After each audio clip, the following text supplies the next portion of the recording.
Welcome to another video where I will compare what's like to work as a full-time employee versus being a freelance. Hi, I'm Laura and I'm a designer that turned into software engineering about 5 years ago, and I now work as a software engineer in a big tech company in Europe, and sometimes I make videos about my life here on YouTube. Throughout my career, I've worked both as a freelancer and as a full-time employee. Many times I found that I'm a grass is greener on the other side type of person, and in this case what it means is that when I had a full-time job I was always thinking like, man, I would do such cool projects with so many nice clients if I was doing freelance. And on the other side, when I would be doing freelance, I would be like, if I had a full-time job I would have so much mental capacity after work or before work to work in my hobbies. So that's the reason why I'm making this video. I want to make a reflection on this, make an honest comparison between freelancing and having a full-time job, and I want to compare on 3 areas or 3 criteria which are important to me. The first one is fun, security is the second, and the third one is growth. So let's start in the first criteria, and I would say one of the most important to me, and it's fun. And I would start with freelancing. Freelancing can be very fun in the way that you can work with a lot of very interesting clients, and you always have a variety of projects that are different from each other.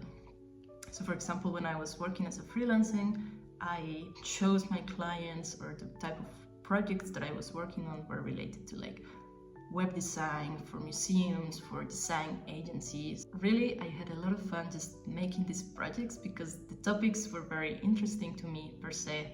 On the other side, I think freelancing can be quite lonely, which for me it's not as fun. I really enjoy and I really get energized by work with others. Projects where it's mainly you working with a client and I was building a website or designing something for them, I found the job to be quite lonely.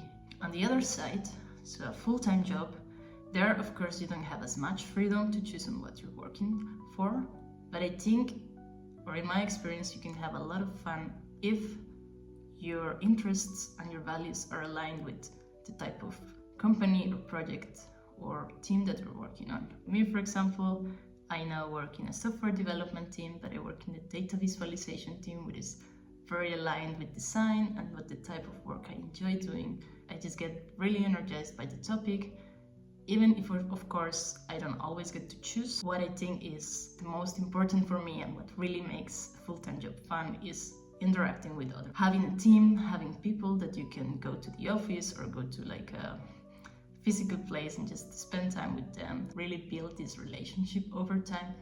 I think this is one of the big factors why I don't think a full-time job is necessarily boring, but actually I get a lot of value from my interactions with people. Okay, now let's continue with the second section, which I called security, but it's more about money, flexibility, financial security, and so on. We traditionally know or think that a full-time job is quite secure. You have a contract, it just says you work 40 hours and you will get a paycheck, you know how much money you will get at the end of the month, and after that you don't have to worry about much else. You have vacation days, you have sick days, and so on. I have to say, yeah, that's great actually. It's pretty comfortable. You start your day, you work, talk to your teammates, do what you have to do, and at the end of the day you know that you're free and you can do whatever else you want. Now with freelancing, the way in which you can make more money or get this financial stability is by working more. So in freelance, it's directly correlated. Usually, the more you work, the more money you have. Yes, of course, there's a lot of fluctuating income because depending on the seasons, sometimes you might have 1 project 1 month and then 5 projects in a different month, and you might be having a lot of peaks and lows of income. After, being on both sides, at least for me, when I was freelance, I felt at times more secure than now when I'm having a full-time job. And the reason for this is that when you're freelance, you have a lot of clients and you have sort of a pipeline or a stream where you have clients you're talking to, but you don't yet have a contract with. And even if one of the clients or one of the projects fall on the pipeline, you will still know that you have some work. Most of the time, I think I always had at least 1 or 2 projects at the time going on, if not more. The times I've had a full-time job, I do get this feeling, and I think it's also a bit of this imposter syndrome. I'm depending for my whole income on one client, I would say, which is my employer. And then any factor that would put at risk my employment makes me very nervous. I think I'm very risk averse. So that for me mentally sometimes makes the full-time job, like, I feel too dependent on it. And the third topic that's important for me, and where I would compare these 2 types of work, is how do you grow, and how can that set you up for better or new opportunities in the long run. The skills that freelancing gives you, they are invaluable. When you're a freelance, when you're working solo, you really need to wear a lot of hats. Your marketing, your sales, you do project management, and on top you're doing the actual thing. So you really build a lot of skills that as an employee maybe you don't build. And another thing that's super cool is that basically for me, every project that I would work on would be a project that I could put on my portfolio and that I could just show other people what I'd already done. And then I also had a relationship with a client where the client in the future would recommend me to their friends. So I think in that way, freelance just sort of builds this wheel of bringing you more and more opportunities over time.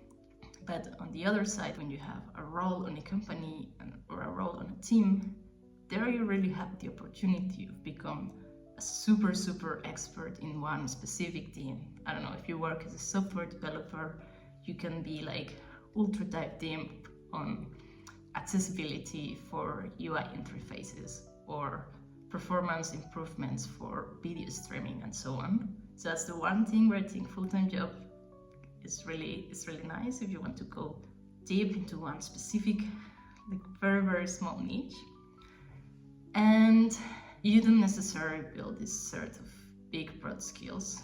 The main skill you build is on your craft, what you're doing, and that depends a lot on how challenging are the projects that you're getting and how ambitious is your company. But yeah, I think in a full-time job, be very active into searching for growth opportunities. You have the freedom of doing it, of also choosing, I want to now check this issue we have in our company, I want to become an expert on it. And you are doing it sort of without much risk, right? Because you're still getting paid at the end of the month. Thank you and see you next time. Bye.